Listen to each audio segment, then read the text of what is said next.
Hello class, welcome to our lesson today dealing with trig functions again. These are the same basic principle as what we did the previous lesson 6.2, but there's kind of an added twist and a little bit more work that has to be done, and I think you'll notice what that means as we go through today's lesson.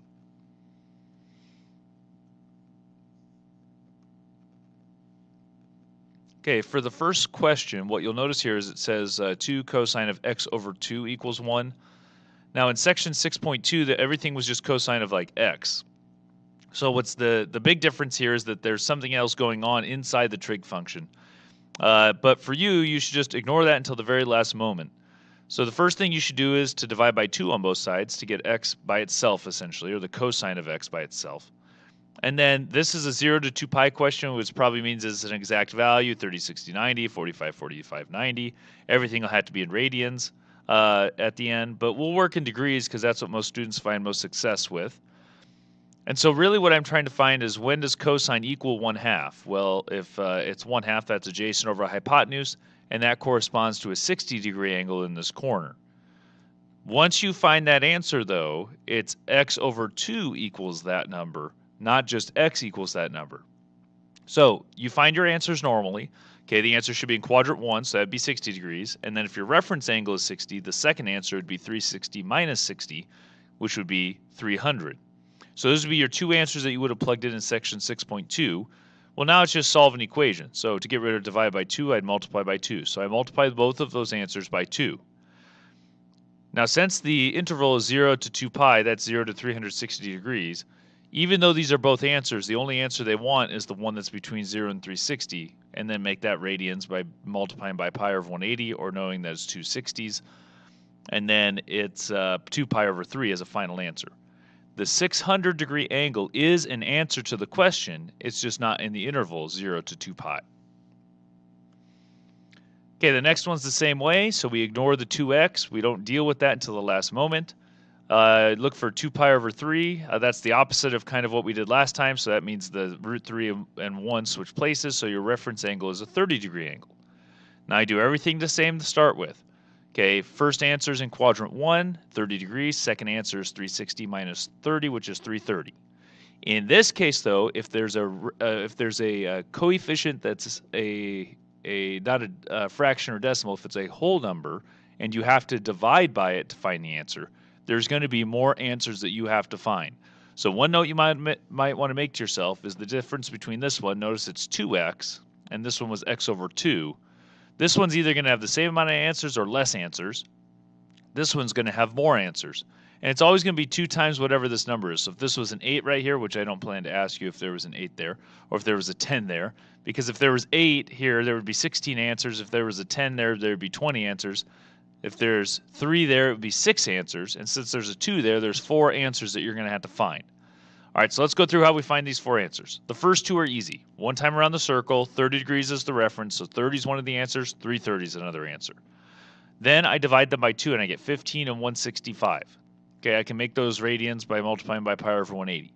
2 ways that you could find the other answers. One would be, would you agree that 30 degrees is the same as 390? Because all that is adding 360 to it and going one time around the circle. And then you just take that number and divide by 2 and you get 195. Okay, so 30 plus 360 would be 390, and then divide that by 2. That answer works in my interval. 330 plus 360 is 690. Divide by 2, 345. That's in the interval. So those are my 4 answers right there. The only trouble that you'll have is finding the multiple answers. The second way that you could find that is instead of adding 360 then dividing, you could divide the 360 by 2, which would be 180, and add that to this. So really 15 plus 180 is this number. 165 plus 180 is this other number. That's another option that you could use for that scenario. I don't know if one's better than the other. They both take time. You're going to have a lot of answers to look at. And so you want to make sure that you're able to go through the process, have a good question written down to help you on that scenario. Okay, the next one has multiple pieces involved, so the first suggestion would be add the sign x over 2 to the other side, so that makes 2 of them. Divide by 2 and you get root 2 over 2. Now this is the best option for exact value questions. Root 2 over 2 automatically is a 45-degree angle. Anything with root 2 is going to be that with exact values. So x over 2, notice, it's either going to be the same amount of answers or less than. The answers are 45 and 135. I double those, I get 90 and 270. Both of those are in the interval, so both of those are the answers, pi over 2 and 3 pi over 2. Okay, the next one, tangent of 4x equals 0. So before you even start, okay, that's a coefficient number, so you're going to have a lot more answers. And in fact, you're going to have 8 answers here because there's 2 answers for every 1 time around the circle. And I'm essentially going 4 times around the circle. Okay, tangent of, just think of it, tangent of something equals 0. This is the weird scenario. Okay, so tangent equaling 0 is the same as sine equaling 0. Sine is 0 at 0 and 180 degrees 1 time around the circle. Now, it is true that it's 360 as well, but that's the same as 0. So I'm just going to find the first two. So 0 and 180, and I divide them by 4, and I get 0 and 45. If I add 360, divide by 2, divide by 4. 360 divided by 4 is 90. 540 divided by 4 is 135. I add 360 again, so that'd be 720. 720 divided by 4 would be this number, etc. I'd have to go through and make them all 4 answers that are possible for each version. That would give me 8 total answers. That's one way to do it. The other option is 360 divided by 4 is 90. So my original 2 answers were 0 and 45. Notice 0 plus 90 is 90, plus 90 is 180, plus 90 is 270. There's 4 answers. 45 plus 90 is 135, plus 90 is 225, plus 90 is 315. 4 other answers. So there would be 8 total.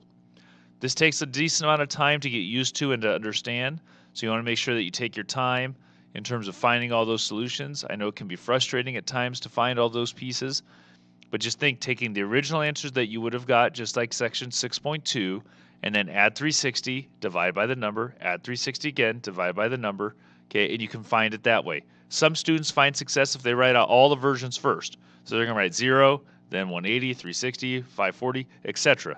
Some students split them up.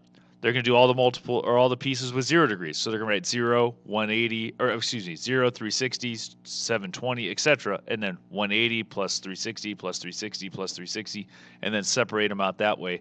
That would be your other option here.